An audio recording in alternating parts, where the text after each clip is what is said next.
Okay, call to order the regular meeting of Waterboro, September 23rd, 2014. Would you all rise and please salute the flag? I pledge allegiance to the flag of the United States of America and to the republic for which it stands, one nation, under God, indivisible, with liberty and justice for all.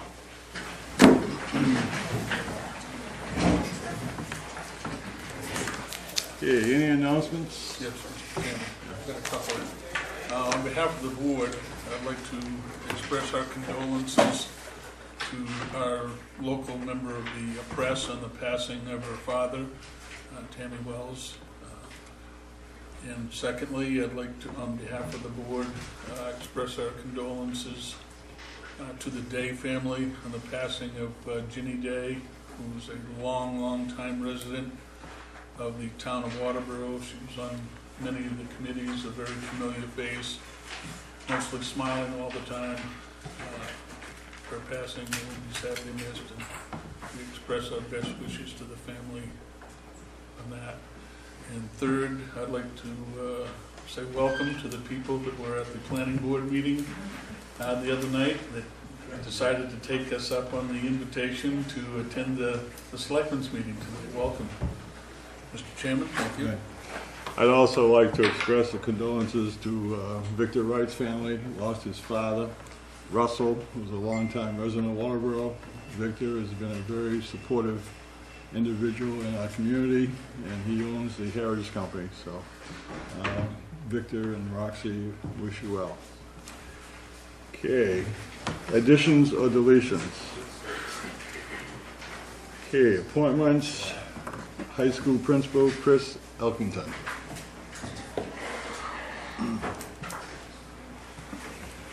Good evening. Nice to see you again. I appreciate the opportunity to speak to you. I'm going to ask, in speaking to Gary, you had a very busy agenda, and we added a piece on to talk about the proposed project for the fields at the high school. So I'm speaking to Gary, I think I'm going to ask to come back another time to give you some thoughts, because you always ask lots of questions. You're always on me, Dave, and I like that. I appreciate that. Ask the tough questions. But usually we go for a little bit while, and I know you have a busy agenda. So in taking my place is going to be Mr. Brendan Scully, the Director of Athletics and Activities, and he wants to give you an opportunity to go over the proposed project. It's an important project for the community and the school district, and to give time for you to ask him any questions that you may have. So, Thank you. Mr. Scully?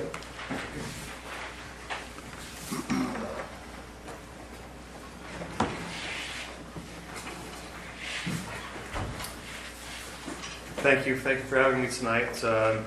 Brendan Scully, I'm the Activities Director for RSU 57. I oversee activities and athletics for the high school and the middle school.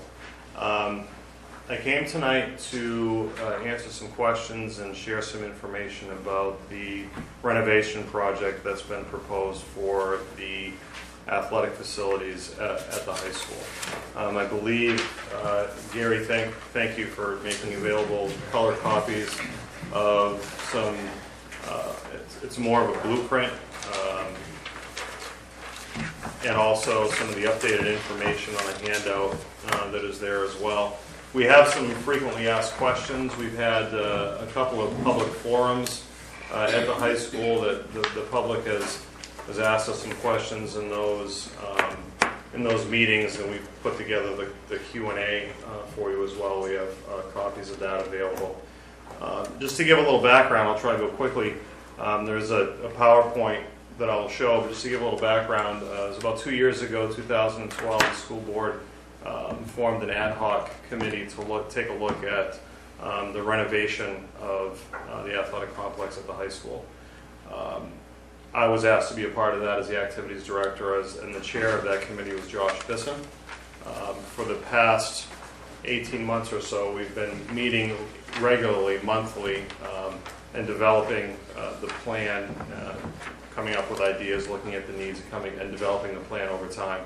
That ad hoc committee consists of, there are 3 current and 1 former board member, several of our coaches, a Booster Club president, and myself and Mr. Bisson. Mr. Bisson is no longer on the board, is no longer serving on the committee.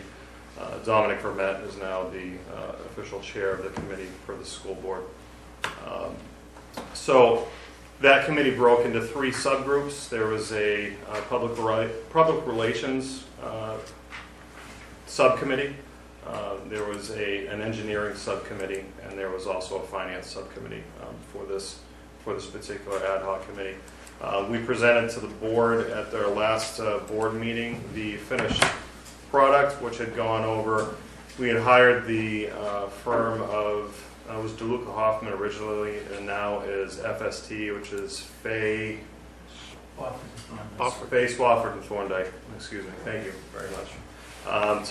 It is the same firm with a different name to do the engineering and come up with the drawings that you see now. This plan went through, this is scenario 8. It has gone through 8 different versions and modifications and changes over the 18 months plus that we've been working on it. We feel it's a thorough addressing of the needs that there are at the current facility. There's much of the information that I'll share and review is on that update. There are bulleted points that have some of the significant key pieces that are there, but I will go through the presentation that we shared with the board. The board did approve this project moving forward at the last full board meeting, and we have completed the work necessary, as is my understanding, for this to become a bond question on November the 4th. As this detailed in the handout that you have in front of you, I don't need to repeat, I don't think, but we are asking the district for $4.9 million to support the project with a total cost of $6.8 million, and the 1.9 difference in those numbers being made up through capital reserves, granting, fundraising, and potentially corporate sponsorship of different items on the facility. So I'll cut now to showing the PowerPoint presentation and just go through that quickly.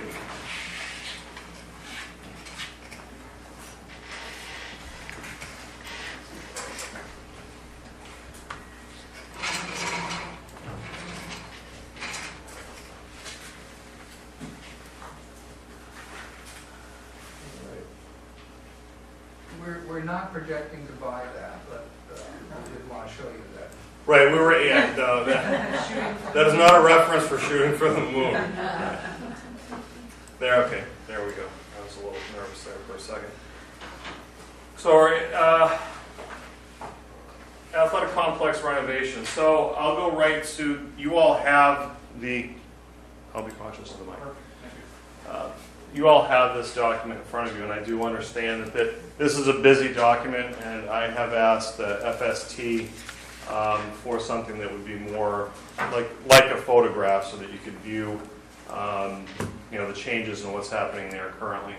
I'll go to the specific why each piece needs the renovation shortly, but the changes here, I'll start. This is the tennis court area. The current tennis court is located in this space. Why would there be a movement of the tennis court, and why is there a need for a new tennis court? I'll show you some pictures shortly that show the condition of the current surface. We're in a situation as the team at the high school, in terms of hosting high school competitions. I would say that we're safe to continue one more season. Beyond that, would need to have it thoroughly inspected as to whether or not it's still safe to play. We have it patched regularly every year, and there's significant cracking in the surface that's required patching, and it makes the surface uneven, and may not be approved to continue competitive matches at the high school. The other upgrade to that is the current tennis court, which is here. Has 3 courts on it. This one has 4 to support a varsity competition.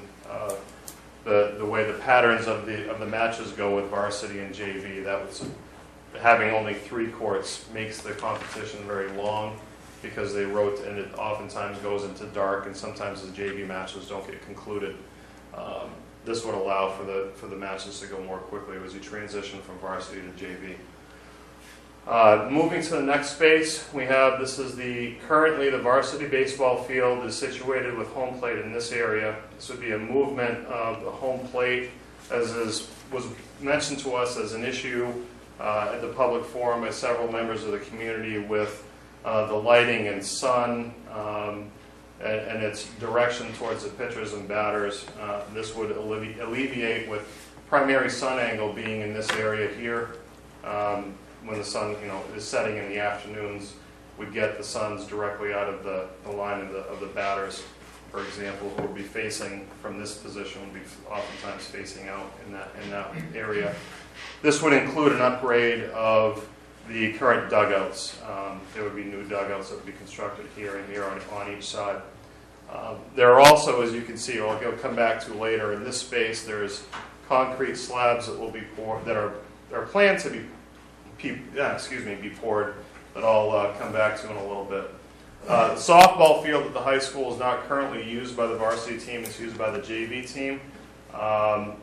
The bottom line is the facilities at the Lions Club are much nicer. The varsity team, the town has allowed us to use that facility, and the team enjoys that. Turning the softball field, bringing it a little closer to this home plate area of baseball, getting new dugouts. The point of that would be we create a facility at the high school for softball. We bring the varsity team back to the field, and we would host on our campus again. As we move out towards the track, this space here, this would be a storage facility with public bathrooms in it, as opposed to the portables that we currently use. So that the storage facility would be used for the track and field equipment. So that would be hurdles, the high jump, pole vault pits, javelin, shot puts, those pieces, as well as be available potentially for if there's a lawnmower or a tractor, the sort of field implement that needed to be out there, and as well as have the public bathrooms available for centrally located, accessible to, from the track and from the stadium complex, the baseball and softball, and potentially from athletes as they needed to come off of practice fields to use a facility. As we come out, really the big item is the track and the bleachers. The upgraded seating capacity would be up to 1,500 from 900, and the track would be replaced and resurfaced with an all-weather track surface. And it is our intention for the field surface on the inside to be artificial. There are several reasons for that I'll go into in a little bit. Out here, one of the pieces that came from the public forums and the questions that we had at the public forums was our weight room facility. We have a plan in place to potentially have this upgrade and do all this wonderful work out here. We have a weight room facility that's located in this area of the building, which is very small. It doesn't meet the needs of the kids that we have and the staff. It's a small space. It can only be used by a certain number of students at a time. Do we have any plans to upgrade that? The thought was, we have outbuildings. The committee, as we discussed this, the construction of another outbuilding to have a weight room in never was really seriously considered. And what space could there be inside of our current facility to produce a weight room? And we had decided as part of this plan that this area here of the high school is where maintenance is, if any of you are familiar with that space. The maintenance area here would be emptied and renovated to hold a weight room facility, which would be significantly larger. I don't have the square footage numbers currently with me. It's significantly larger than where the current weight room space is. And that leads me back out to the track. This space in here would become parking and renovated for parking. And this building, much like the bus garage in size and nature, would be where maintenance would be housed. So all of the maintenance, the tractors, the paint, the fertilizer, the guys in their space where they work, their shop, would move out to maintenance building that would be here. As we look around the rest of the campus, or the rest of the complex, these fields here would essentially be loamed and seeded and leveled. Naturally, over time, each one of those fields, if you've been out, really the best grass surface that we have on the complex is the field hockey field is here. It's the flattest, it's raised, it's in pretty good shape. The rest of these, again, the grass is outstanding, it's excellent. It was a very good summer on that. The surface of those has a wave in it, and there are different places where it's lower and higher and such. So for the grass surfaces, for practice surfaces out here, we have practice football, field hockey is here. This is practice soccer and field hockey. They share it, and this would be a practice soccer field. Those would all be loamed and reseeded so that they would be level and no more potholes and those sorts of things. Other pieces that are here, there would be the current fence that's on the field is a 3-foot post. I don't even believe it's 3 feet, but a post and rail fence that goes along the bus garage road and around here would be replaced by an 8-foot rubberized fence, which essentially encircle the facility. This would give us much more control of the access points to the field. There is a security piece to that, particularly when we have big events like homecoming and such. But it would allow us to direct access, to here where we currently have the ticket booth here on the side of the bus garage road. And here really intended to be more student athlete access out to the complex from the locker room areas over here by the high school. And those, you'll see there are, retention pond for drainage. And we'll see that also out here at where the current seating is. The current seating is portable.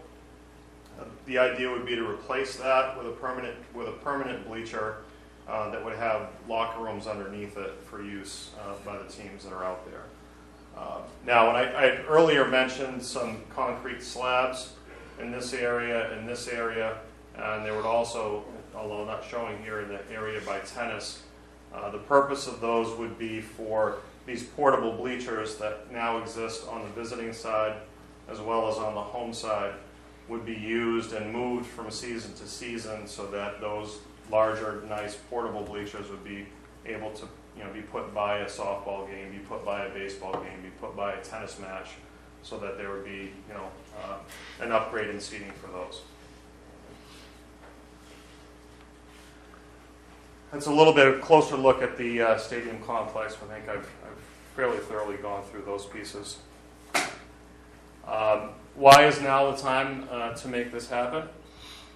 That's a photograph of a piece of our existing track conditions. That is not as though that photograph was taken to focus on the one spot on the track that's in rough shape. And for anyone who has walked the track recently is probably aware that this exists around the circumference of the track. These are a couple of students I had to go out to take some of these pictures last year, so that was what she decided was a good idea, and I thought it was a fairly telling picture. She was able to pull up a piece while she was out there. It's not my toupee. Yeah. Looks like a bat. These are the tennis courts. As you can see, fairly significant patching that has been done over time. We do it each year. And it's getting close to being a point where we would not be able to host our matches at home. And there's certainly the tennis courts are one of the places at the high school that are used quite regularly by the general public, and I believe we're developing a safety concern there as well. Vehicle access and parking. This area is at the end. If I were to jump back a couple of slides real quick, this is the space with the photograph that is of this area currently. So if I jump back ahead, last Friday night, last Saturday, last Sunday morning, homecoming, and then there was a Junior Mustangs football game on Saturday evening, and then there were youth football games on Saturday morning. This place is, it is used. It is full of vehicles. It is used as parking pretty regularly. But obviously the condition is it could use, in our opinion, in the opinion of the committee, it could use an upgrade.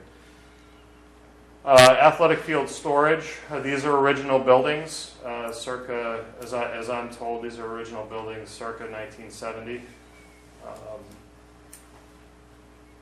That's a current storage used by maintenance for some of the fertilizer and seed and such that they use. These are the restroom facilities that we have on the campus. The trailer behind that is where we currently store the hurdles and the high jump and pole vault pits in the off season for track. Excuse me. The field surface. This picture was taken at the end of the football season last year in the fall. So we have some pretty good wear in the middle. The sideline on the home side looks similar to this. This field surface was used only by football last year. It was used by M.R.S.A, so it was used by youth football, the middle school team. That's not the middle school team, but the junior Mustangs, which is the 7th and 8th grade level. The freshman team, the JV team, and the high school team. The high school team used it for the varsity team used it for 4 games. The JV team used it for 4 games, and the freshman team used it for 4 games. I don't have the number of the junior Mustang games and the youth games in my head right now, but for each one of those, I believe junior Mustangs played 8 games, so they would have 4 home as well. So with football only, that was the condition of the field at the end of the season last year. The stadium seating, we have 300 here and 300 here on portable bleachers. At homecoming last week, those were full, obviously quite early, and most of our spectators stand for those. The facilities are deteriorating and in need of repair. The purpose is to provide our student athletes with a Class A facility, to provide our teams with facilities to support the competitive nature of our programs, and to provide a multiple-use public athletic facility too. And it's really been one of the key pieces. That facility in the track is used, between the tennis courts and the track, used extensively by the public. People walk and run on a regular basis, and it has always been the intention of this committee when it was formed to create a public multi-use facility on the campus and have it be safe for everyone to use. Why an artificial surface? To provide all athletic programs with the opportunity to compete in the stadium complex. Currently, males only compete in the stadium complex. The varsity and JV boys lacrosse teams play in the spring. The football teams play in the fall. The surface, the inside of the track and the dimensions currently don't support a soccer field. It's too small. Field hockey won't play on it because of the rough nature of the surface. Grass for field hockey has to be cut to 1.5 inches.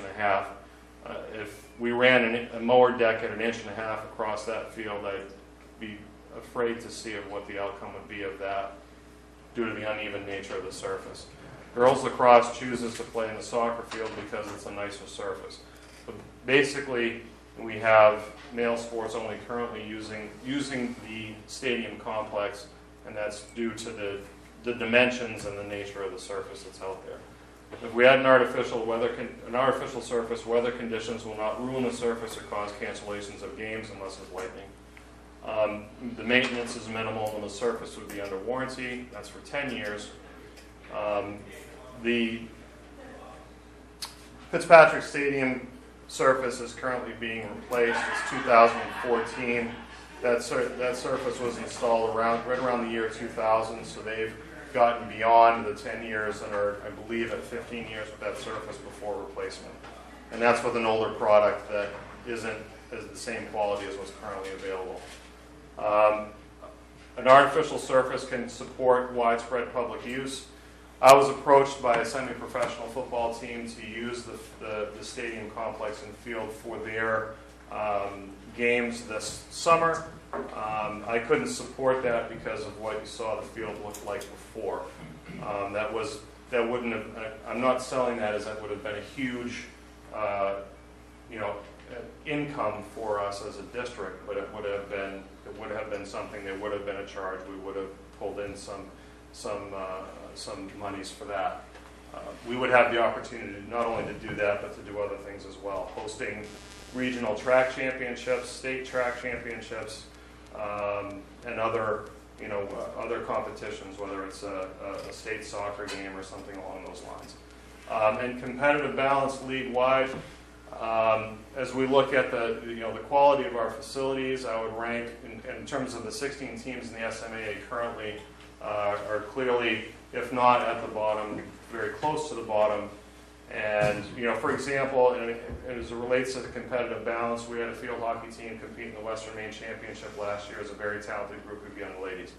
They play on grass. They played Scarborough, who plays on a synthetic surface. They played at Thornton Academy, which is that synthetic surface, and they were the more successful team that night. I guess I'll leave it at that.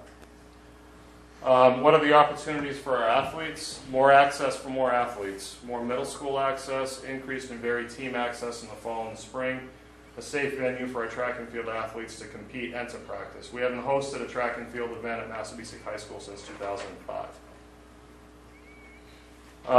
What are the benefits? We'd be used by 12 teams in the fall, not by 3. So I'm talking about the 3, I'm referencing varsity, junior varsity, and freshman football. For 12, I would be referencing varsity, junior varsity, and freshman soccer, boys and girls.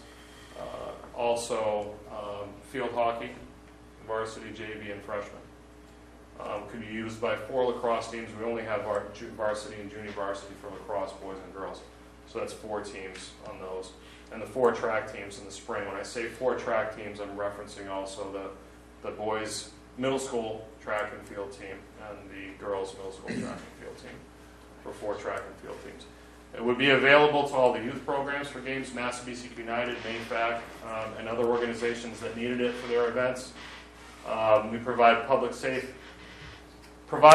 safe facilities for tennis and running and walking, and provide our student athletes a Class A facility on par or above the schools in our conference and serve as a source of community and school pride. I think that those are the 2 key pieces that I'm in the process of producing a video with some of our students and student athletes at our school that reference this piece specifically as they look at our school and our facilities for athletics and our competitions, and as they travel around the league and see the other schools, what their thoughts are on that and how they feel about it.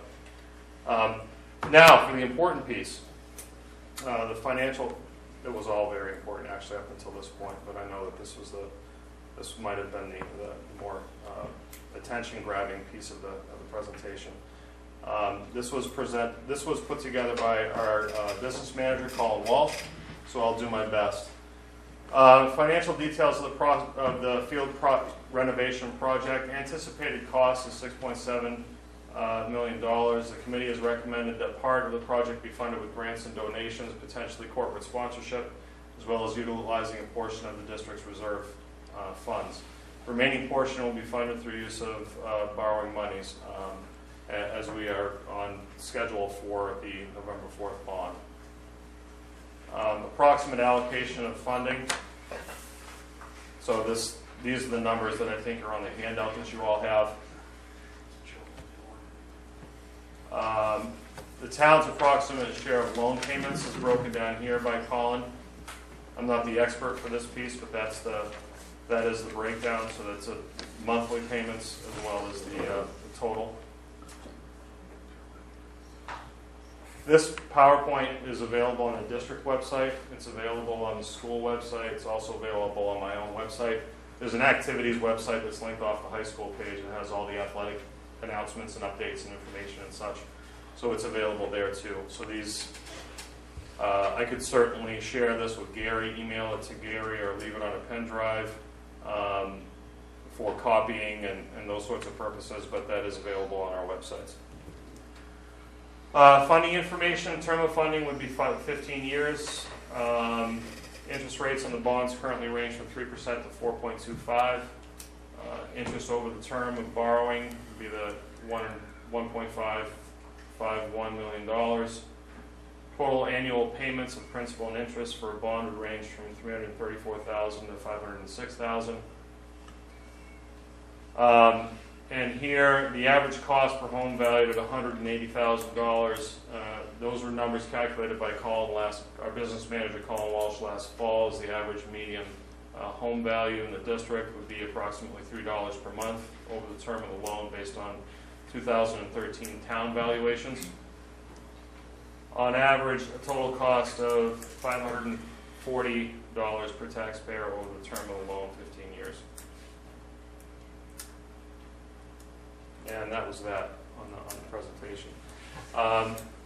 I guess one last piece I would add, I spent some time this past week speaking to some of our current employees who have been in the district since the early 70s. Some actually reference it as the dawn of time, but one of our employees was actually at the middle school in the 8th grade when the high school was built and opened. Attended all 4 years at the high school, left for a couple of years, and has returned to the school as an employee. Has been there since 1975-76.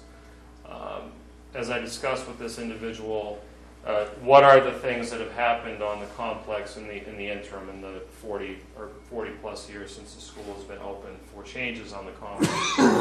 As far as we were able to determine in conversations with Mr. Walsh and several employees of this type, the track has been resurfaced twice in its lifespan, and the portable bleachers were purchased by the district, and I believe that was somewhere right around the time where I started, 2006 or 2007, when I started working at Massabesic High School.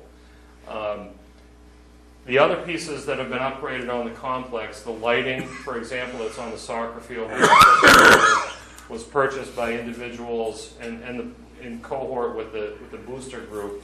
There were 4 individual families who actually put second mortgages on their homes to get the cash to actually pay for those lights, and they were paid back. The concession stand currently, as it stands, was constructed by the boosters and MAFAC together. That's Massabesic Area Youth Football and Cheer. The tower is called the Corral at the high school, was built by the boosters, and the dugouts for baseball and softball were built by individuals who donated the work and the materials for that. So this would be really the first substantial renovation to that complex, other than the resurfacing of the track and the purchase of those bleachers since its inception. So that's all I have. Thank you. Questions from the audience or the board here? Gary? I'm here. One of the things I hear, one of the negative things that I hear that I don't know, you may have heard it, and I'd like to ask you to respond to it. I cannot confirm it or deny it, but there are people that say, they don't take care of their complex out there. They let it go to age. And what they need to do is, if they took care of it, it wouldn't be in this deplorable condition. So, with people that say that, what can you tell them? One, do you say, well, we didn't?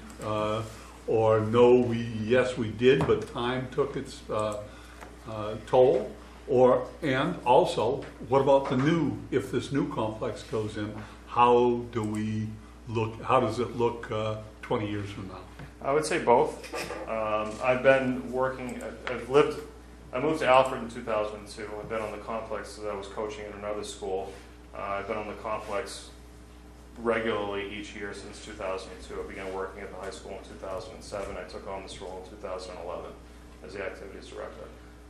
In terms of when I say both, I think I would reference that there's age and time has caught up with it, and I also believe that the maintenance may not have been prioritized as it should have been in the past.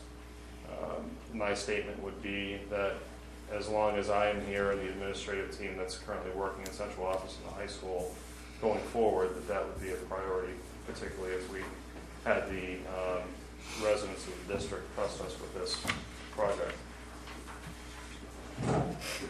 I would just add, if I could, just to that, I would add one piece that the high school buildings are in outstanding shape. And there's been a lot of time and effort put in, new roofs. Our building, both the entire high school complex, the buildings are in great shape. And that's because the district has put a considerable amount of the taxpayers' money has been put into those buildings. And you can see from the outside and the inside, I mean, basically besides some basic things, that our buildings, you know, the high school with the additions back in '86 and so forth, we've put money in, redone the auditorium, it lived its life. Like I said, new roofs on both the east and the west building. And those buildings, you know, from the outside looking in, and then when you go in, then considerable amount of effort has been made to keep those buildings up. And they're going to go way past what the life expectancy of a school might be because of those efforts. And that's been the focus of the board since I've been there in the 5 years. And before, when the new middle school was built, you know, considerable amount of funds were put into both under the Bush administration when they put monies out there for districts to be able to you know, do upkeep and so forth to buildings or hire staff. This district put them into buildings and projects like that. So in a way, are you saying then did not go into the athletic complexes, and some of those people that say they didn't put the effort, money, whatever, into upkeep of the facilities and let the facilities go downhill? Right. Like I said, I mean, not the outside facilities, not the inside. Right. The buildings, as I was saying, a lot of time and effort. You can only put so much. You only have so much of the pie as you guys only know so well. And multiple efforts have been made in supporting the buildings. And we have made efforts in the 5 years I've been there to make sure that use was appropriate. And one of the things that Mr. Scully didn't mention is the addition of the fencing, which is going to do a lot to being able to keep that facility having proper use and people not using it in inappropriate ways. And I think I would just add one final point to that. And one of the pieces that I mentioned before in talking to some of the employees that have been there for a really, really long time is we haven't really spent in over time significant monies towards upgrades of individual things. They've just been sort of left and not. Monies haven't been directed for specific upgrades out on that campus. So we're looking at one big piece now, and then clearly the attention to making sure that they stay that way. I would argue that one of the biggest pieces maybe that hasn't been, you know, in terms of the maintenance piece, I think the strategies for protecting and maintaining a track when it's replaced would be the utmost importance and number one priority, because vehicle access to that track, where lawn clippings go, who's walking on it, you know, with sort of what types of shoes and those sorts of pieces, that all has to be made very, very clear and enforced strictly, because it's a big investment. So what maintenance obviously is going to be a part of the cost in the future. What is the projected cost of keeping this track and facilities up to date and well maintained over the next 15 years, 20 years? I don't have a projected number as to an increase in actual maintenance. The maintenance on the field surface itself would be less. There's a purchase of a piece of equipment that keeps the nature of the surface. There's a rubberized underlayment in there that needs leveling and a ruffling of the surface, basically to keep the grass pointing in the right direction, the artificial grass pointing in the right direction and such. The focus is keeping people that aren't supposed to be in vehicles and you know, cleats and those sorts of things off of the track once it's upgraded, which every facility that has an all-weather track has to manage. As it relates to care of the field itself, we will put on 3 sets of lines, and it will need 5 sets of lines. They actually embed the lines into the field, so we would probably put football, lacrosse, and soccer on the field, and we would paint. 2 lacrosses are different, so we would probably, there is a paint that you put on that can be washed away. So it would be 2 sets of lines that we would have to paint on. We'd do one in the spring and we would do one in the fall. So it would be less painting involved, no mowing involved, and maintenance. I actually have a breakdown from the field turf group that didn't put in part of the presentation. Maintenance costs for the field itself versus a grass field is less over the course of 10 years than it is for upkeeping the grass, the fertilizer, the loam, the lining, the mowing, the labor hours, those sorts of things. So you have a fence that's going to enclose the facility, and There'd be multiple levels of fence because there needs to be around the track itself. There's a 3-foot high fence that keeps the spectators backing off of that. but it's going to be a multi-use, public use. Right. So how are you going to screen the people from using cleats or heels, or et cetera, et cetera? There would be public access time in like Scarborough, Cape Elizabeth, other schools in our district. There's very clear signage, and the rules are listed there, and people are allowed access to it in the evenings when they walk. So without someone there necessarily monitoring that. It's really, I mean, it's not going to be like lockdown, so people won't be able to use it. I mean, I think it's a good point, but it is. You have to expect the best of your people, and you need to, and from time to time, you have to redirect people. There is some of that. Some of that kind of thing does happen from time to time, but when you put fencing in different places, that'll cut down different kinds of issues, not necessarily foot traffic, but other kinds of traffic, vehicles and so forth, and that can be an issue. The other thing I have to say in reference to the care in which the fields will be taken care of, we know a heck of a lot more now than we did 30 years ago when some of these fields were put in, on how to take care of those kinds of facilities. And over the last 6 years, 7 years, the district has worked with a person who works with the schools across the state and how to keep the grass fields and those things having proper grass and proper issues and proper treatment, because if you keep the grass in good shape, that cuts down a lot of the other issues that you get with some of the damage that can be done to the fields. So because we have so much more information about the proper ways to seed and reseed and do that, that'll cut some of those kinds of expenses down. I think just one other point that I wanted to mention, Brendan, would be that of the 16 schools in our league, 14 of them have redone their athletic facilities in the last 10 years. And I'm not saying we should do it because they do it. I don't want to say that, and that's not what I mean. But only Biddeford and Bonnie Eagle, and actually Bonnie Eagle has done some limited work to there. But it's only Biddeford right now of all the schools, because Sanford now has a plan to redo theirs, as you know. And everyone else in our league has redone their fields because of use. So this isn't something like we're doing this because our people treated these facilities poorly.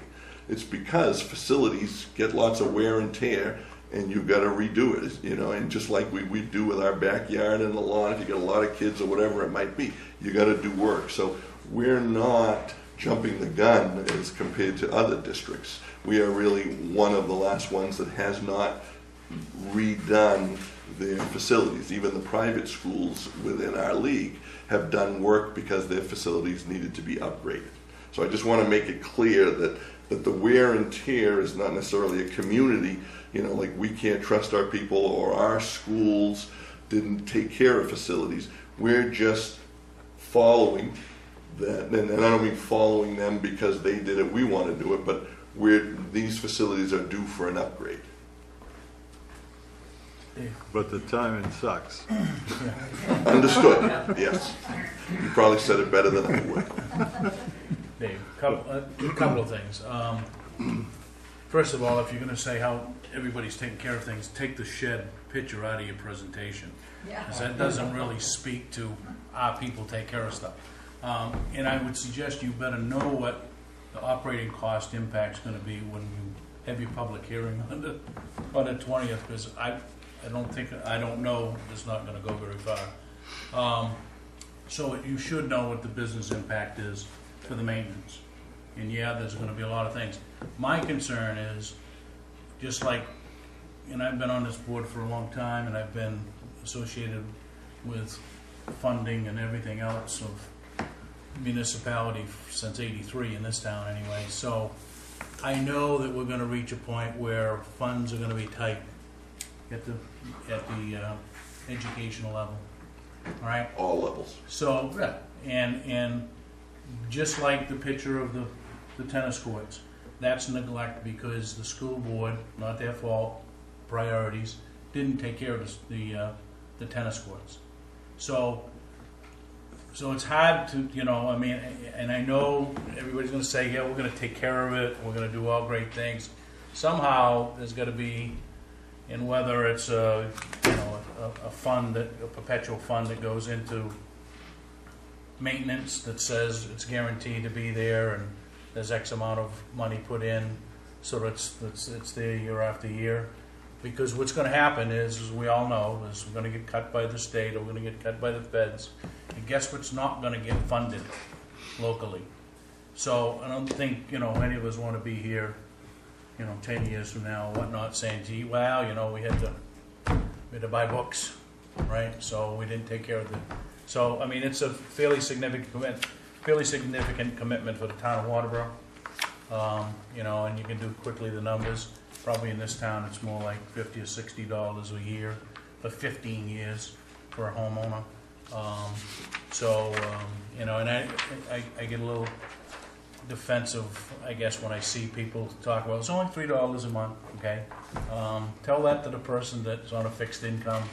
And, there's 4,500 taxpayers in this community. 4,500 of them don't have kids going to the school, okay, or don't utilize the facilities. So we have to keep them in mind a little bit too. So we've got an aging population in this town. So, but that all being said, I think it's well thought out. I guess the only question that I would have, and probably I'm a day late and a dollar short, is could it have been phased in, or is it something that would just eat the elephant in one bite? So. Our conversations, we had that conversation as we talked with FST and Colin Walsh, our business manager and such, the overriding theme on that kept coming back is if we phase this over 3 to 5, it becomes more expensive the longer that it would take. Bit the bullet once, it would be less expensive once. Jim? Hi, my name's Tim Neal. I had a two-part question. How will this be voted on, and will there be a single up and down vote? It is on the November 4th as an individual item as a bond on November 4th of the election. So it would be a yes or no vote on that. For this year, that would be it.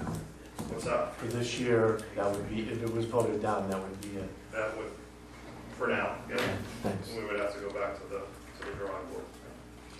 I have a question on the capital fund reserves that's going to be used. Is this going to be a situation where we have to replace that fund next year in the regular school budget? Davis? That would become a decision of the board and the community, whether they want to refund it, replenish it immediately, or as they have, build it up over time. Okay. And Brendan, Yes. the baseball field has been reversed as far as home plate, Correct. okay? Why is the softball field still in the same position or location, home plate wise, as the baseball field used to be? I mean, is there any difference between boys and girls and looking at the sun? No, the intention was to have that angle in a way so that that wouldn't have the same sun issue that baseball currently faces. That is the current last plan. The idea for getting those close together was for having them close for spectators and such, and to have the convenience of being to that central location. The radius of that could be adjusted. The point would be to keep the sun out of their eyes, so we would adjust the radius of that as is appropriate for that not to happen. Okay. Now, the old tennis courts are the ones existing. Are they going to be in use, or will they be replaced? I do not have a plan for that space. That would probably it would be removed, as I understand it now, unless there was another use for that as it currently stands. There are some ideas, though. I mean, those are used a lot by the public. The tennis courts, yes. Yeah. Yeah, there are some ideas for the proposed old tennis court. And one of those is to build a small berm around it and flood it. I knew you were gonna come up with a swimming pool. It's probably just a couple inches deep, but the birds will. Well, that's a start. We're thinking about As it. I get older, it'll be deep enough. But come winter, I think kids might like to skate on it. So. Dear. Yeah, but the new tennis court would be certainly open for public use, just as the current one is. And how many lanes is it? It would be the same number of lanes, it would be expanded? 8 in the straightaway, 6 in the corners. Okay. Mr. Chairman. Yes. I have a few issues when you're done. I'm I just done. want to let you know. I do have some concerns about this security issue, if it is going to be open to the public. While we would like to think in a perfect world that people are going to do what they're supposed to do, let's face reality. There are going to be individuals that go down there that are essentially going to spoil it for everybody else. Potentially. I would like to see at least some type of security plan put in place that would at least accommodate periodic or spot checks of things down there on a random basis, so that they know that people are watching. And that may be, more of a deterrent. To have full-time security present, I think that probably would be cost prohibitive in terms of your long-term expenditures and so forth. We've talked about expanding the camera system. That right now at the high school, we have like 46 cameras that look around. I think a number, I won't say how many, on the outside, and we would expand that same system to cover. So in theory, over 24 hours, you could see, and you will have some idea of people coming in and on, and then we can use some of that data and use that. That's what we do now when we have issues. And I have to say, in the last 5+ years, we've had very limited, I'm even afraid to say it, issues with vandalism and those kinds of things. But anytime we have a small issue, we go to those cameras. So we would expand the camera system to be able to take a look and see when there was use, or if there was a concern, then we could check.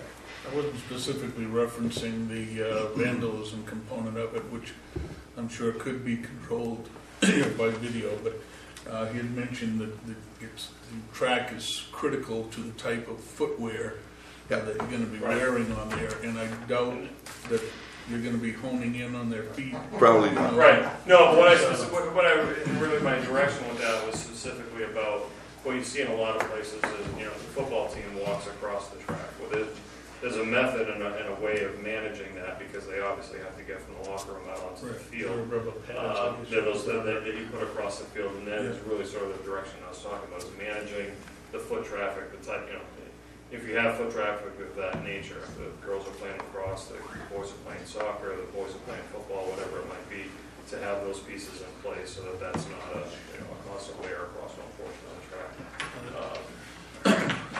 A couple of other issues that I saw. I didn't really see anything in the plan for any type of ADA compliance issues around the bleachers. I'm sure that there are going to be people that are going to come in that are, for lack of a more descriptive word, are less fortunate than maybe you and I are, and have some mobility issues. And Basic expectation of new construction. Because the ticket booth, I guess, is way at the back of the field where it used to be, more in I guess, on the school side of the football field, so that they've got some longer ways to travel and so forth. So I don't know if that was taken into consideration. As it relates to the bleachers, well, on a couple of points, I'll say yes.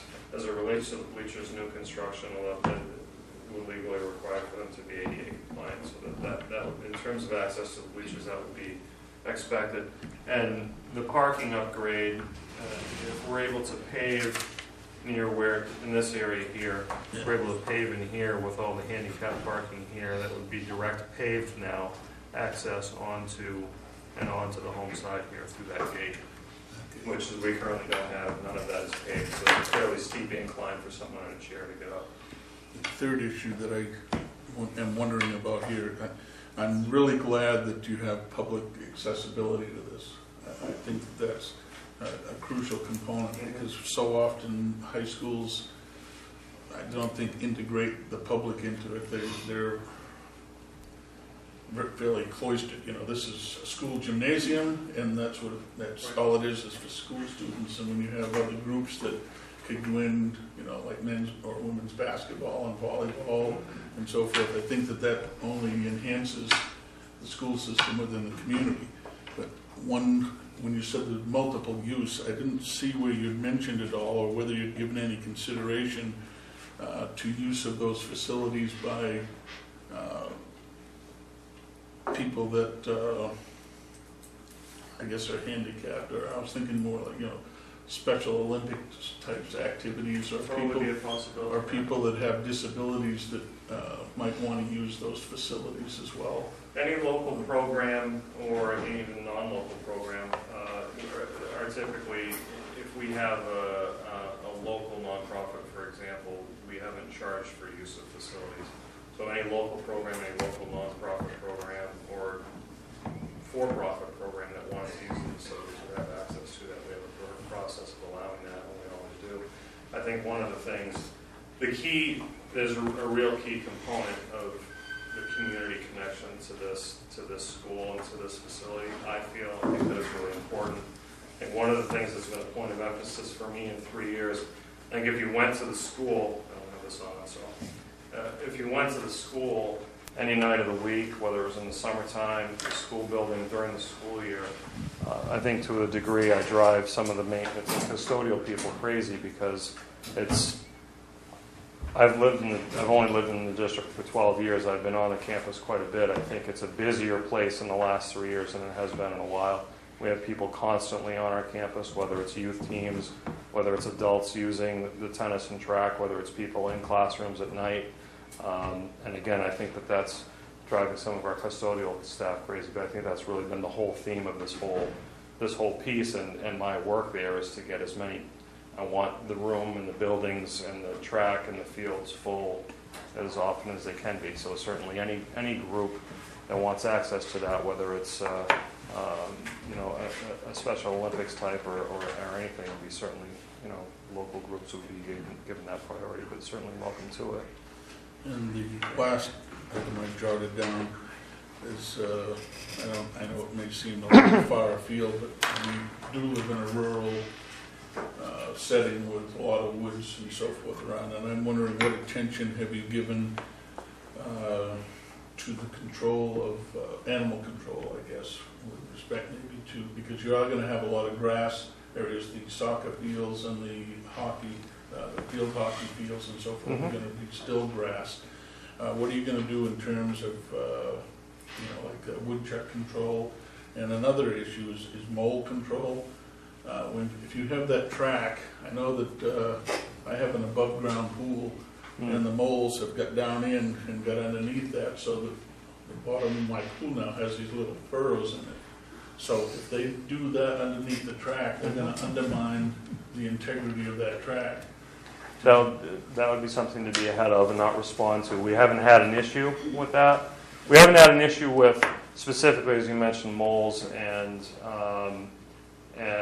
groundhogs, which is surprising on that campus. That the issue, because I'm the person that, you know, for example, after homecoming, you know, cleaning up and taking care of all the garbage with help of the junior class. But I make a point to empty out all the cans now. I learned this after my first year, that at the end of a football game like that or a soccer game at night, I'll take and empty out all the cans with the bags and take them to the dumpster and close it. Because our issue is skunks and raccoons.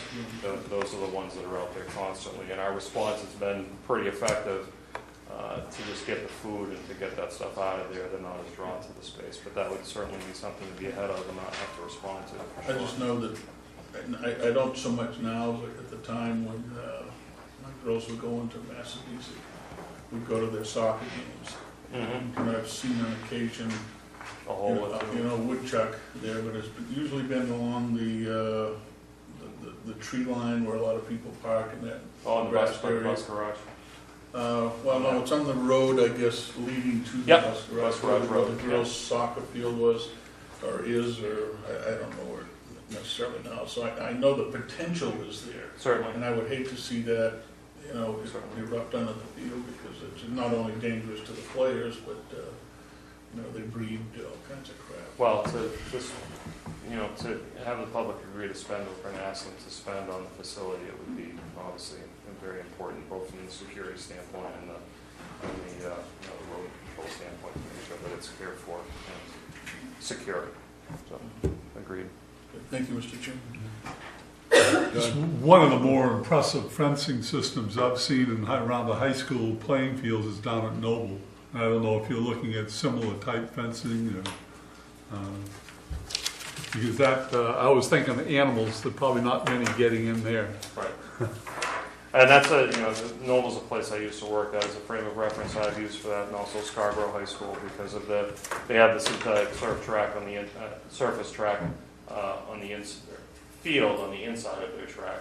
So the system set up for the shorter fence that goes around the track to keep the spectators back, and then the larger fence on the outside to control access and to keep the access limited to certain spaces.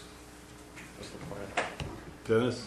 Just to go back on something that David asked, Dr. Davis, the capital fund, it doesn't specifically just says 1.9 million out of the capital reserve fund, donations, grants. How much is coming out of the capital reserve fund? That'll be probably dependent on how much we're able to raise from the other sources. If we can raise all of it, then we'll take none. Okay. So I guess if there is some out, and I know you said it depends on the board and budgeting of what, but I think that's important to know.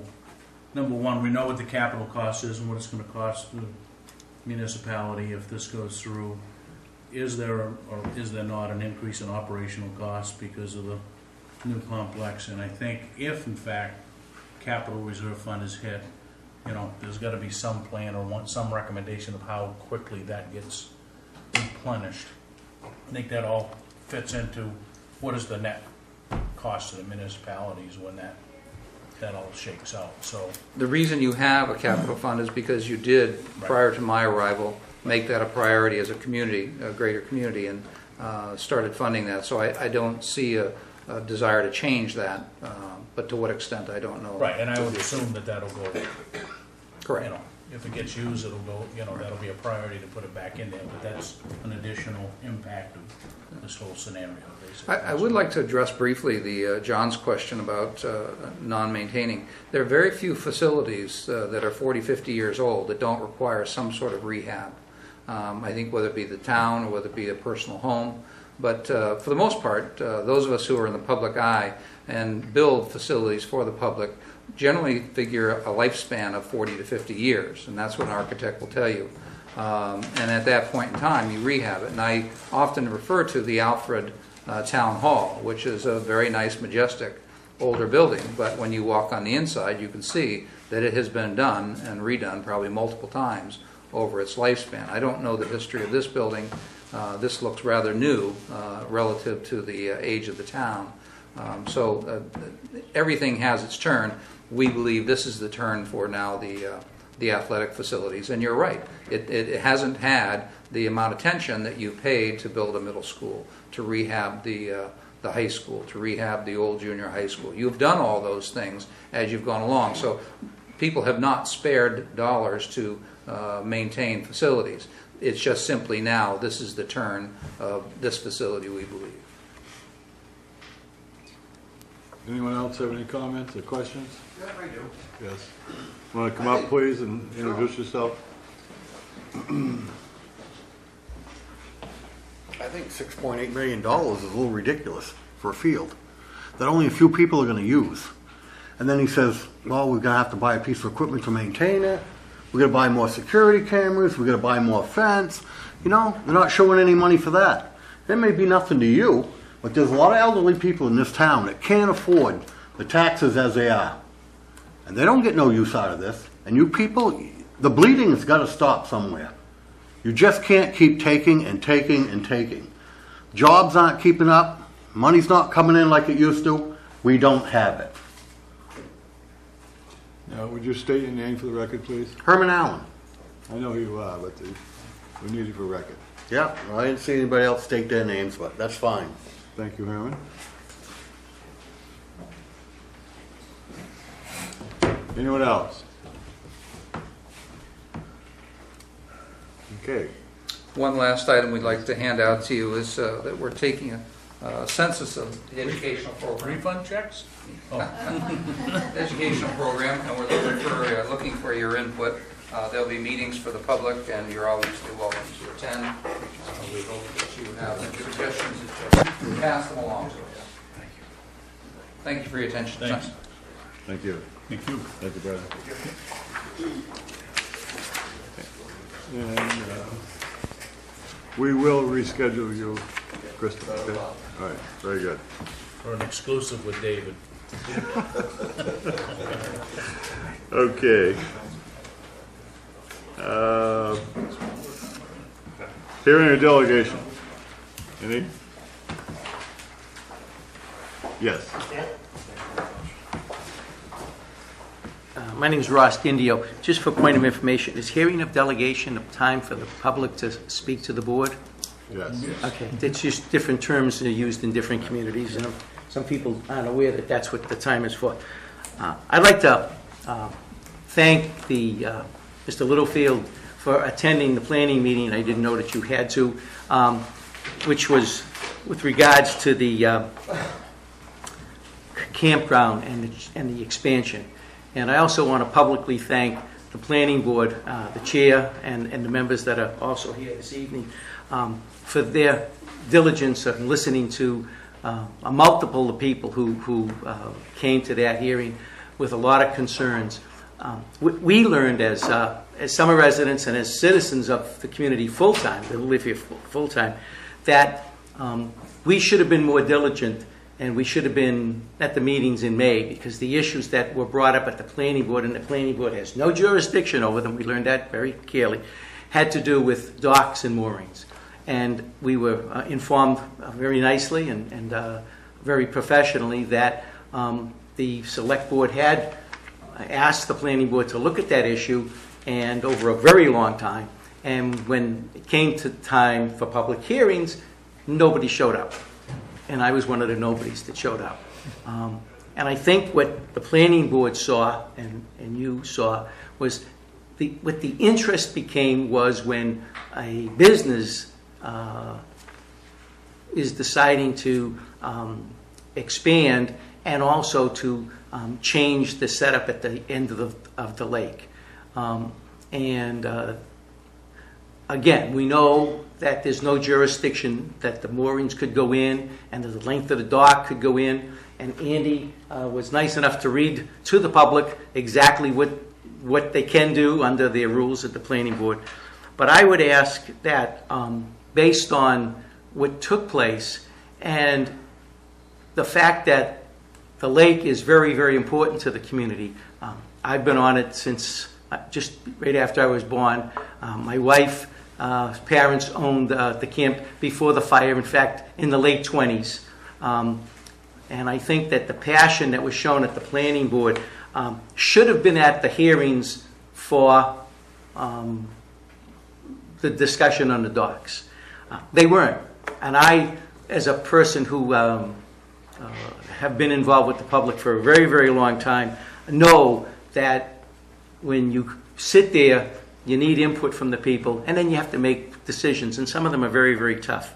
I think that there's a lot of people on the lake that are concerned that the changes are happening and that they didn't have any input. I would ask the select board to at least to consider having some more thought, probably next spring. A lot of the people, have closed up for the winter who live on the lake only, like myself, from depending on how the weather is in March or April, and then hopefully till October. But I think that there needs to be some more thought put into it. One of the planning board members, when we did the walkthrough, used the word. He was very forceful, but very, very professional, and I heard what he said. He said, "Do you really want restrictions?" And the answer was, "I don't think we want restrictions. what we want is somewhat similar to when somebody wants to put in a septic system. There's rules and regulations where it can go. When somebody wants to put in a well, when somebody wants to put in a new building, when somebody wants to build a complex, there are rules and regulations. There are bylaws. There are things that basically allow people to know what's happening. And I think that we all should have been at the meetings in May, and we weren't. And I think that what's happening now is people are realizing that at some point somebody could go in there and put a dock 100 feet long, and it sounds ridiculous, but it could happen. Because somebody said, well, they're proposing one now that's going to be 80 feet long. So I remember when Sunnyside, when we used to take the boats and go to Dick Places and park there. You can't do that anymore. And we danced at the diner, and you can't do that anymore. There's no diner. And that's okay. Change is good. But I think I would ask, again, respectfully, that the board consider in the spring to look at it again and ask for volunteers to participate. And I'll go on record as saying, one, I would be more than happy to do that. And for those board members who don't know me, I spent 42 years working for the Commonwealth of Massachusetts. When I retired, I was chief engineer.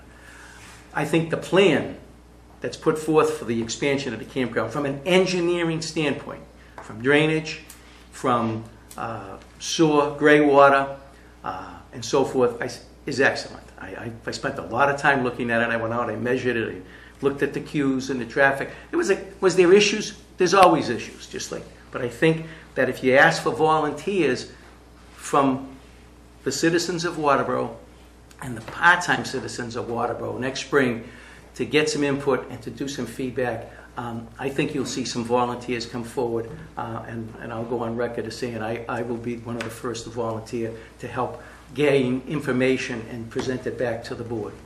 And I thank you again for your time and effort that you'd spend doing your job. Thank you very much. Thank you, Ross. Thanks.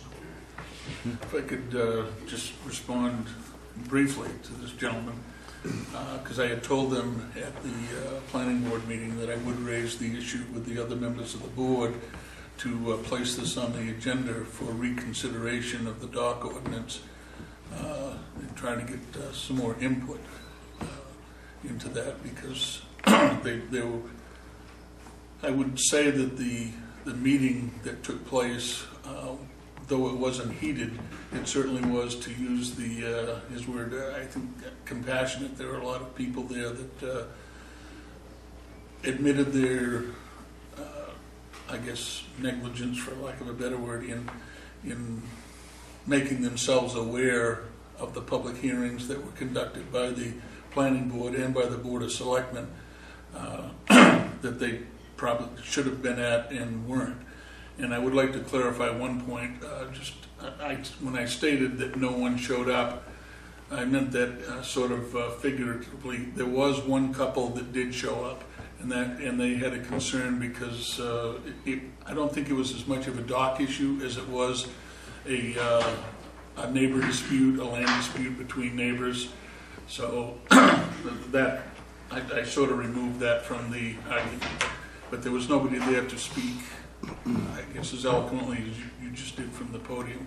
But I would thank you. Any comments? Right. Any of these other folks that they want to speak? Yes.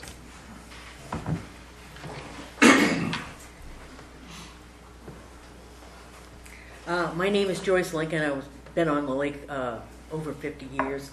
I certainly, this is a hard act to follow, but Mr. Littlefield indicated at the meeting that a lot of discussion had gone on over all these issues, and there didn't seem to be any public involvement. And I don't really want to reinvent the wheel. I'd like to know the content of some of that. I mean, can I go back in meeting minutes and find out what was said and this and that? Because things are, when you say, do you really want restrictions? Well, nobody likes the word restrictions. It sounds like you're being strangled or something like that. But things are getting a little out of control at the lake. We don't have the standards of manners and public and etiquette and common sense that I saw 30 or 40 years ago. There's people coming by, close by your boat, scaring the heck out of you, going real fast. They're within 20 feet of your boat. You see kids that are not old enough to be driving around on jet skis, and they got a younger sibling in behind. The issue of docks and moorings, there's just general rules that come from the state of Maine Great Ponds kind of ideas that just come from the ocean, all right? So that it was really quite shocking for me to find out that really anybody can moor anything anywhere as long as it's 200 feet out. Is that right? Yeah, anybody can moor. It's Not 200. It has to be beyond 200? No. What do you mean? Oh, mooring. The mooring has to be. Oh, less than 200 feet for sure. Or in the case of this little area, unfortunately where the campground is this small area that's not even 200 feet across, is that correct? So then in that case it's 1/3, or it's about 1/3. It's just, we've been looking down there for the last few years saying, where are all these boats coming from? It kind of looks like a marina now.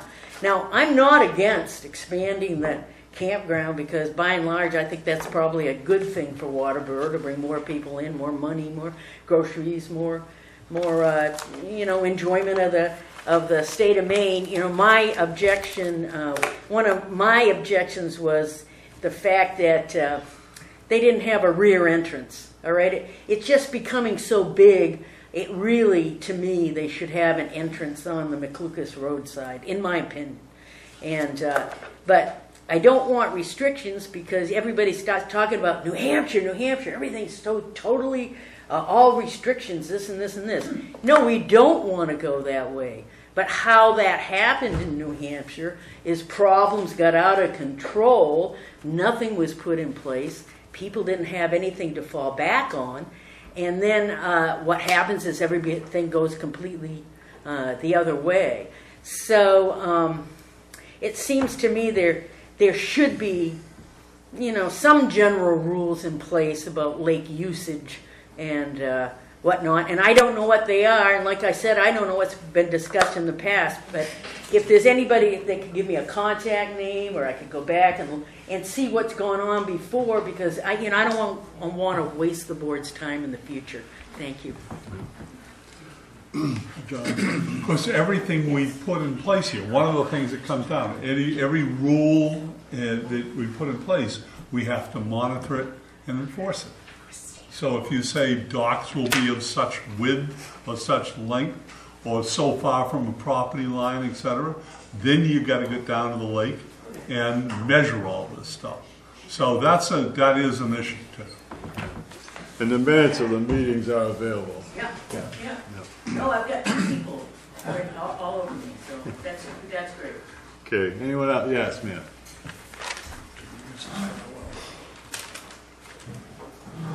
My name's Joan Farwell. I've been a resident on the lake for over 40 years. My concern is I was at a selectmen meeting about the docks before, probably it's been a month or so ago. And at that time they said they went from 15 foot to 40 foot. Am I right? That's what? What was the proposal here? It was a proposal. So where is that proposal now? And if the proposal was for docks to be 40 feet, why are they going to allow them to do one 84 feet? Well, the 40 feet never happened. Okay, there's not any zoning change that says 40 feet. And I think the discussion was really, if you're going to set a number, then you have to permit them and you got to go look.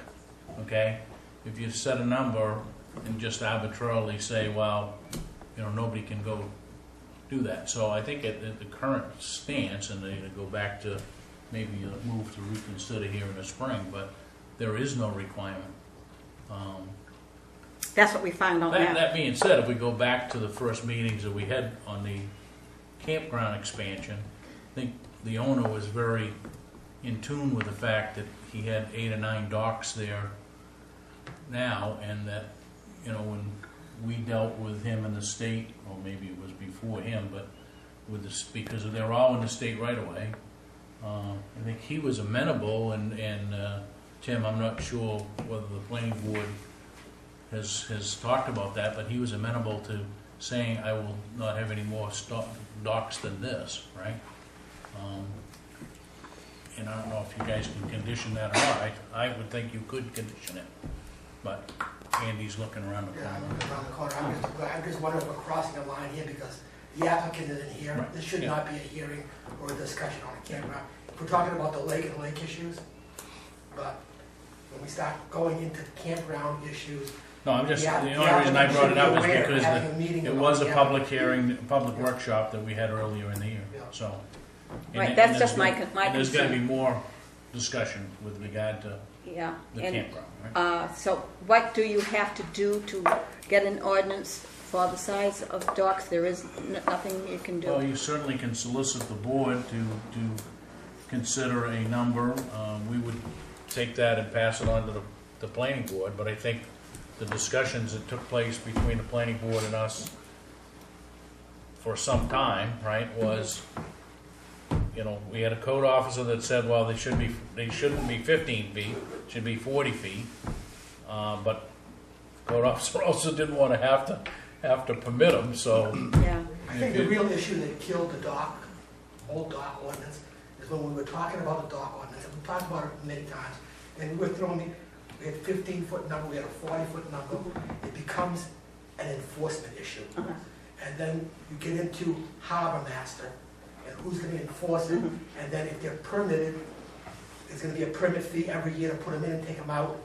And it became a very complex issue. Yes. Yeah. And we felt, I think the general discussion was that we felt we didn't really have an issue. And we were probably creating, in hindsight, making a rule for something we didn't have a problem with. Now we know that, yeah, okay, things can change pretty quick, and maybe we would look at it with different eyes going forward. Yeah. But at the time, we had no real pending issue with docks on the lake. Right. There was no complaints, no issues with docks. And there was docks on the lake anywhere from 10 feet long to 50 feet long, probably. And there's a lot of them, and it's how do you enforce them? And how do you go back to someone that had a dock for 25 years and say, oh, that's a violation now? Yeah, right. You know, and I'm just creating a lot of regulation. I think the whole dock expansion thing on the lake has brought this all up, that maybe we want to look at it again. Yeah. It's And just, we'll have more public input. Yes, yeah. And the citizenry will understand it better Right. when we go out and we implement it on yeah. docks. It just seems overwhelming to think of two docks, T-docks, out there 84 feet at that narrow point where it will cut off the sunny side or it will cut you off from going. It just, and, you know, by the time they do that and then they're saying 24 to 34 boats there, it is going to look like a marina and it is going to change the appearance of our lake, and it is a concern from, you know, my point of view, and I think a lot of people, and I just wanted some consideration on it. Thank you. Thank you. Just, I'll defer to the town administrator. Just a point of clarification, Mr. Chairman and the board, the staff here knew nothing of the length of those docks before that meeting. I don't think the planning board knew anything about that either. That was not part of the proposal, so we were surprised also, so, thank you. The other issue that you might want to consider too is the applicant has already gone forward with this application for that. And for us to initiate some type of ordinance now wouldn't necessarily correct that problem.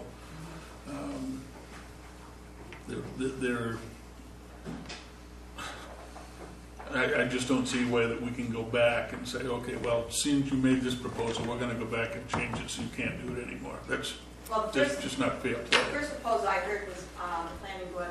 I wasn't at the meeting, but I saw it on TV, and he mentioned it being 70 foot at that time. And now, when he was here the other night, he's gone up to 84 feet. Yeah, so I don't know anything about Yeah. that. Yeah, the board can do that. It's because they added a ramp, that's all. So it's putting it out more. From the steep, Okay.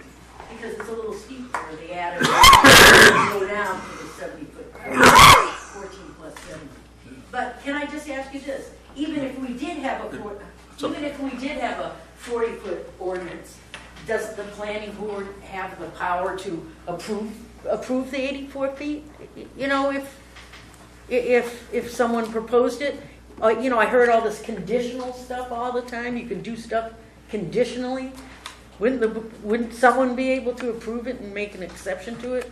It would be a little different if it was more spacious down there. But, I mean, I don't understand how town government works. I mean,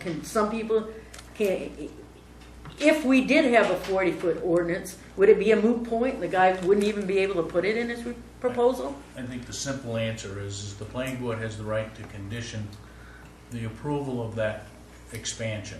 So my suggestion is, if you're really interested in what's happening with that expansion, that you participate in the planning board meetings with that applicant, because I think we're right, and Andy, you're absolutely right.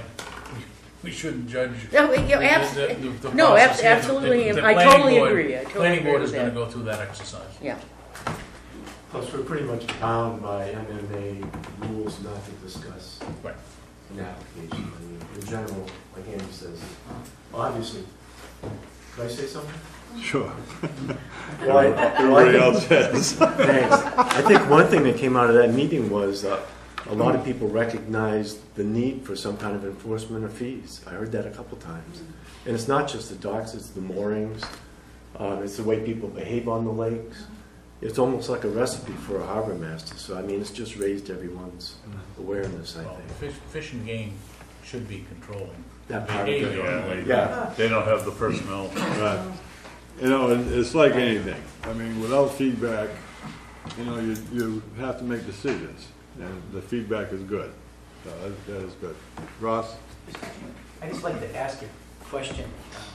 I believe Dennis, Yeah. you said something and it just, my ears went just like that. You said, Your antenna went up? yeah, because you said the state right of way. Those docks, that beach area, is all within the state Route 5 right away of the road. Now, his deed shows that he goes to the water, which is fine, but they're within the state right away. Now, in the conversations, and we'd have to go back, I don't even know if this is how far back this would go, but there was some discussion with the state on why the docks were allowed there in the state right away. And, you know, there's a reluctance to, you know, deal with some of that. And I think the comment that we were provided was, well, as long as there's no more than there was when, you know, the transfer took place and all of that. So You're the first person I've ever heard. I mean, I've heard rumors, but I you worked. go to the center of that road and walk to the No, I know water, that. I mean, right? So- that's why I said I worked for the state for 42 years, and I questioned it, but I just took and I went and I got the deed, Yeah. and I read the deed, and I went back and I traced it all the way back. What I didn't do, and now I'm going to do it, is go and get a copy of the state layout. Just, and it has nothing, but I mean, you're a public official, and that's the first time I've heard that stated. I mean, I've heard rumors, but Well, I mean, yeah, okay, but I appreciate it. I'm not saying anything that hasn't been discussed at one point or another. Thank you.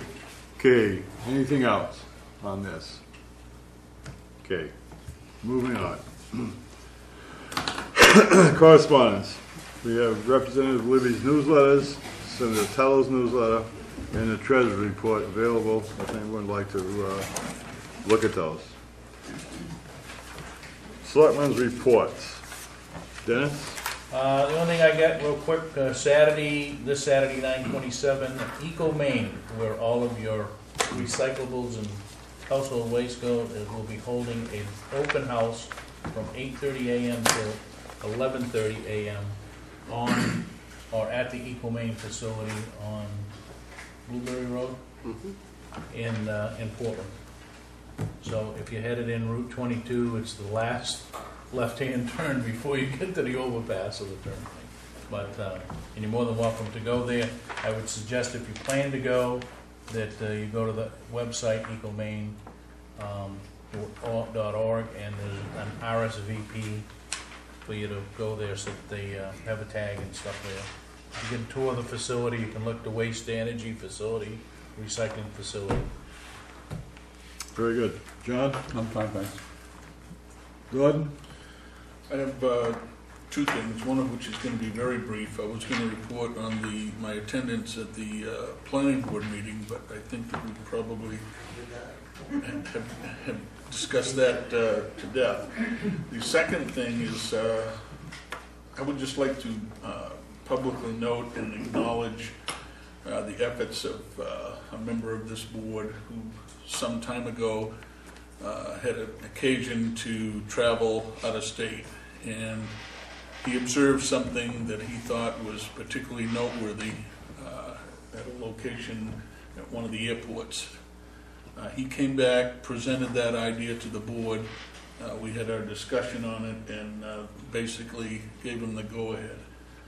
The fruits of his labors you will see out in the lobby on the wall out there. And it was a presentation to have everybody take a photograph of something on a particular day in the town of Waterboro that would translate into what life in Waterboro is like. What's the flavor of the community here? It is also published in this week's Reporter. It's on the town's website. But these are photographs that were submitted by individuals within this community that represent or reflect the quality of life and what Waterboro has to offer. And I think that this gentleman did an absolutely remarkable job with this idea to bring it to fruition. And the person that I speak of is Selectman John Gale. And I'd like to publicly thank you, John, for. Thank you. It's a beautiful piece. Carrie DeAngelis of the newspaper really put it together. But there's some neat pictures out there. And next year, the plan will be is to take it from mid-summer into October, maybe late September and October. Do it again, and then do it in the winter. So we hopefully in 3 years we'll have 3 big posters of Waterboro different seasons in the year. Yeah, it came out well. I was really impressed with the quality of pictures taken and how they put them together. Beautiful job. Thank you, John. And I'd like to thank Gordon for attending the planning board meeting last week, and I couldn't make it. This Friday, I'm going to be attending a day-long Envision Summit for Economic Development in Maine. It's going to be held in Freeport. This is something that I have a very firm passion on, and I feel Waterboro in the state of Maine needs a vision to improve the economy, business, small business, industry, what have you, and also educational trades. So I'm looking forward to attending that session and report back. Gary? Thank you, Mr. Chairman. In the interest of time, since we still have quite a bit of business here, most of the things in my report are very routine and given into the board and to the media, and happy to circulate them to anyone else. But I just have one question that I need some help on from the board, and that is, do you want to be, and DOT's talking to me, do you want to be in DOT's work plan for FY16-17 with the Old Alfred Road sidewalk project? Saying yes to that is a verbal commitment to raise our share, which is $80,000 of the project. I just need to know whether to tell them yes or no at this time.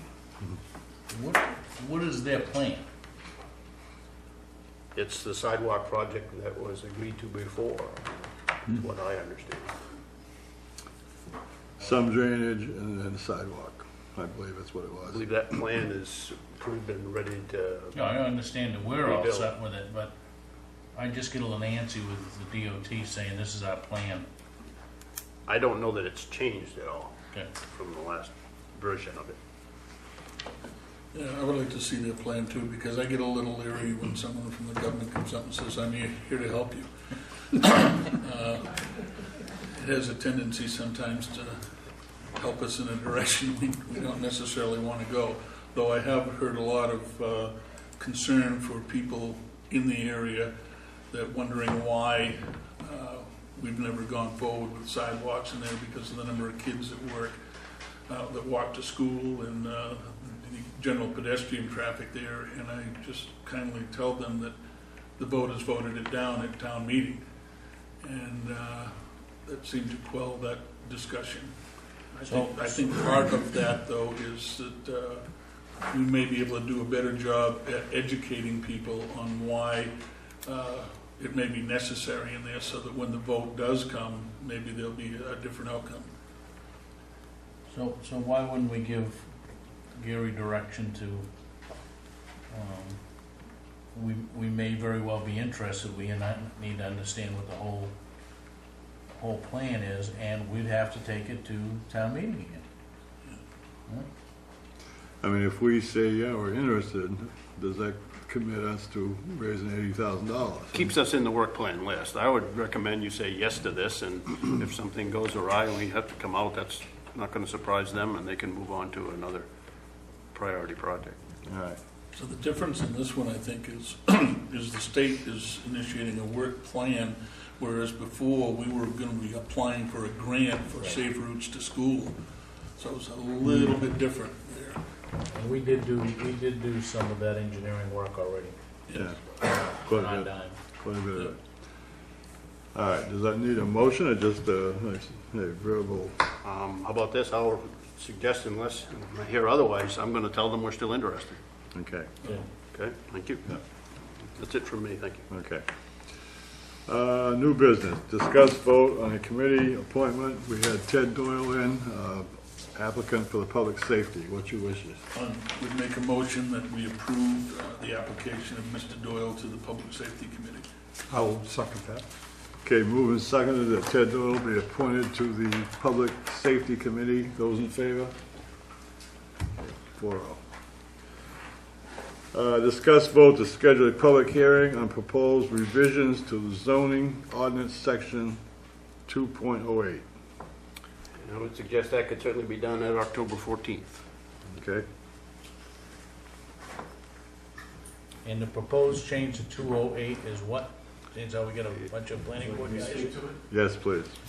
Well, for the second time in a couple of years, the town attorney has told us that we actually don't have the authority to operate under that section, that what it is a variance, and it should be in the ZBA and not in the planning board. And it actually says variance in the original wording. This goes back to the original ordinance that allowed people with small lots to still build a house. You know, otherwise the setbacks would have made their lots unbuildable. This has been going on for many years of And she's whether been or not after the us. planning board has the right to grant a Right. variance. And it's been 37 years, and I think that that's a lot of time to give people that had those substandard lots time to do something with it. I mean, we still get people in, but I mean, I think that's a duty that the ZBA definitely has room for, and So from a legal perspective, we've got input from Ken. exactly. From, That's the question, is why would we not follow her recommendation? Okay. All right, so schedule a hearing, public hearing, October 14th. Is that correct? Yes. Okay. Do you want to vote on that? Yeah, I make a motion that we schedule a public hearing for proposed revisions to the zoning ordinance pursuant to section 2.02. Excuse me, 2.08. Okay. Second. Moved and seconded. Those in favor? Okay. Discuss vote to schedule a public hearing to consider a driveway ordinance. We skipped one. I did? Okay. C. Where's my glasses here? Discuss vote to approve change of zone request form, including the fee. And what is this? Well, I can jump in, and maybe some of the planning board will as well. We've never had a fee for a change of zone request. It can be pretty staff intensive in terms of time. I think your planner and your code officer could put from 4 to 8 man hours into this, stretched over what could be weeks. And Tom drew up a sheet, I believe you've been given a copy of that, and with a suggested $300 on that. The planning board talked it over, and they thought they really wanted to cover all staff costs. And so they bumped that up to $500 for your consideration. A lot of towns do charge heavily for that. There is usually a value-added benefit to the person that's receiving that, whether it's different uses they can put on that property or just a different zone that allows them to be more commercially viable. It also improves the paper trail history to our record keeping so that we can record these as they go through history here, when zones actually change. So I think we have to take that to a public hearing, correct? To set a fee? Well, the fees in the zoning ordinances are set by the zoning ordinance. Discuss. And I would say yes. We typically would let the public express their concerns. And my only question is there other fees that would be considered to be changed so that we don't do this every other week? And we said definition of a marina and a fee for it. Basically, this is designed that any fees that the town should incur at any time, the applicant should cover that instead of the taxpayers. If you come in to change something on your property, it requires the city town hall to get involved with. It shouldn't follow anybody else. If there's no other recommended changes to fees, then we could do this public hearing, and I would move that we have a public hearing on the 14th, recommending this addition or change. He's waving around over there. October, yes. Question about that. Has the planning board had a public hearing on this? No. And isn't that the proper Yeah. procedure? They first do a public Yeah. hearing, first. and then we do one? So let's go back. Did you have a public hearing on the other one? On 208, Yeah. Yes, we did. Yeah. I made the motion. my understanding was this This had, is just a fee change. Oh. And this is a form. There was never a form before. So this is a procedural issue. But we're adding it to the zoning Yeah, fees. we are, yeah. So maybe there should be, but we have not had a public hearing on. I think it's safe for us to take the time to do that. I mean, it's not an urgent thing. Yeah. And another suggestion, and I have to admit, I don't recall if it was during my time here or in Gorham, but it was suggested by town attorney in one of the places that the fees not be part of the ordinance and that there be a separate fee schedule, so that if you do want to change the fees, you don't have to go about the process of amending the ordinance. All right. Hence, here we are. So until such time All right. is the zoning, that would be a change to the zoning package, which would have to go through public hearing on both sides. To So- separate all fees, you mean? But before we have our local attorney, Oh, I will add that they use the same attorney in Gorham, I so. think we should at least get that from Natalie. All right. And I don't disagree, but it would be nice to have that in writing from Natalie. All right, so here's the procedure, as I understand it, that the board will have a hearing. We'll have a public hearing and I'll look at our fee system and check with Natalie to determine if we should separate the fees from the ordinance. So David, for the record, I would move that we table this until such time as the planning board comes back. Okay. Is that a motion? That's a motion. Okay. Second? Second. Second to table it. Second. Since I was out front part of this, can you concisely tell me what the motion is? So I know what I'm voting on. We're gonna table the discussion. on Table? Table it. Okay. All right. Okay, those in favor? Okay. All right. Glasses. Discuss vote to schedule a public hearing to consider driveway ordinance. Could this be done at the same time as the 14th? Sure, let's Yeah? pack them right The in. question is, has the planning board had a public hearing? Yes, Andy. Yes, Andy, driveway ordinance. The last time the selectmen talked about driveway ordinance, we had a joint meeting between the road review committee, the planning board, and the selectmen, because the road review committee had thoughts on what a driveway ordinance should be, and the planning board had thoughts on what a driveway ordinance should be. Planning board's understanding, and I think road review committee's understanding, is that road review was willing to negotiate some of the things on that ordinance. and they were to work with the planning board to kind of come up with some kind of neutral ground where the planning board and the road review committee could agree on language to be presented to you again. And I'm not sure if anybody recollects that, but that was what the discussion was. Has that happened? No, it has not. Okay. I guess, to back up a little bit, they have revamped their language, and it is substantially improved. I believe it's a lot better ordinance than it was when it was first drafted. They went and they put a lot of thought and process into it. They adopted a lot of the changes planning board had requested they had, but it hasn't actually come back to planning board to actually see the changes. The first time I've actually seen the revised ordinance was just last Friday when Gary got a copy of it to me. So let me interrupt you. Mr. Chairman, I would move that we table this until such time as the road review committee and the planning board resolve their differences and the planning board make a recommendation to the board. And holds the public hearing. And then Yeah, and I think then both boards can be on board with it. I think we're really close to doing that. We've come a long way with the ordinance. I'll second Thank you. the motion by Selectman Ed. Can I just ask, if this driveway ordinance is not a part of the zoning ordinance, does it have to go to the planning board for public hearing? I think it is part of the zoning ordinance, isn't it? There is not a driveway opening, permit today referenced in the zoning Oh, ordinance? there is. I think there Because is. the way I was reading it, it didn't seem like it was being made part of the actual zoning ordinance. There's Standalone, isn't it?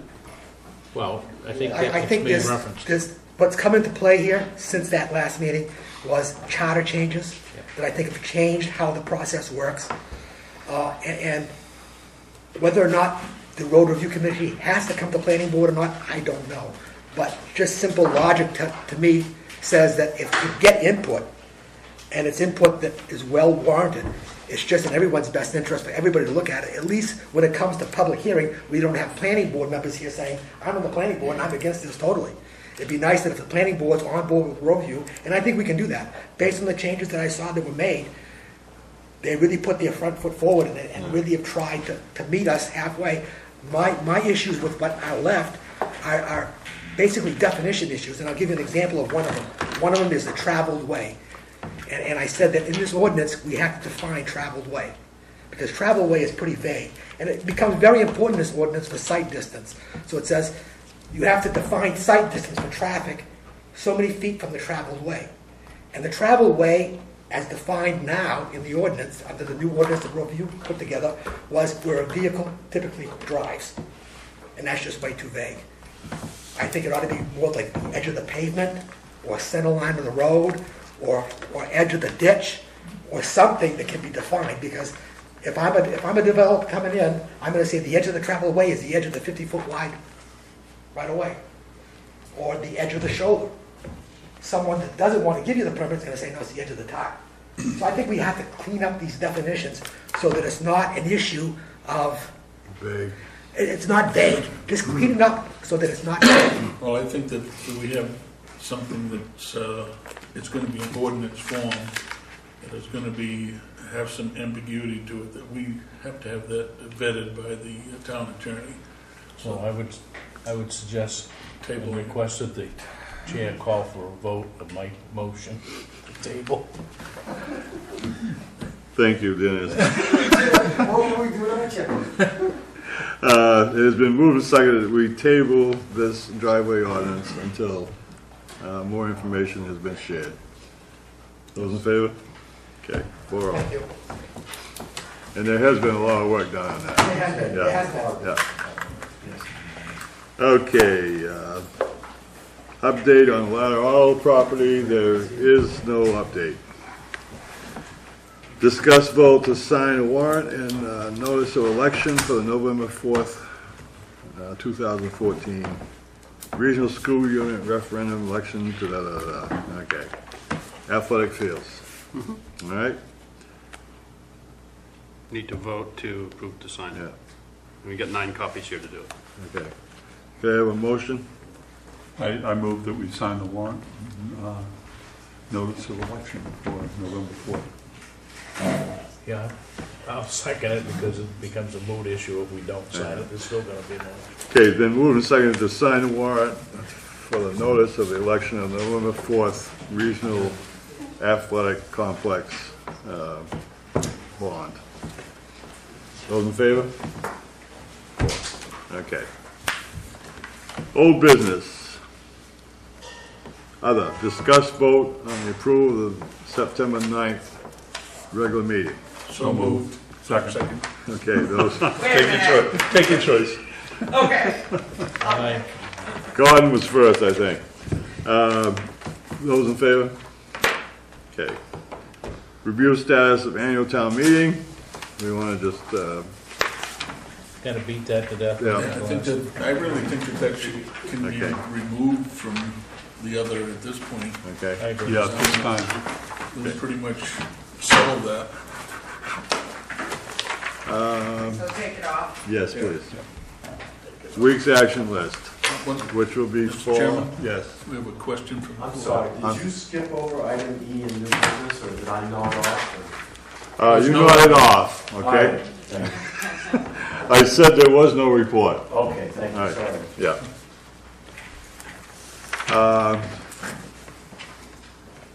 Mr. Chairman? Yes. I do have a new applicant for an economic development committee member. If you'd like to do an executive session at your next meeting to meet with them, I can see if they're available. Good, do it. Okay. Any other items? This is be when? 14. The 14th. We will have the public hearings also scheduled for that. Okay. Sign here? Oh, okay.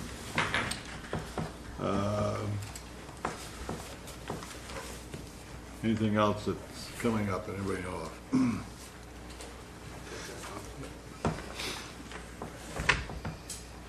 All right. Items needing signature, minutes of the September 9th meeting and the RSU warrant and notice of election.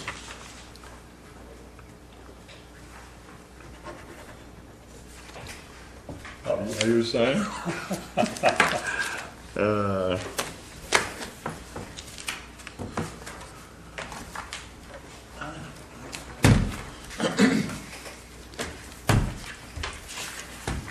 That's all one.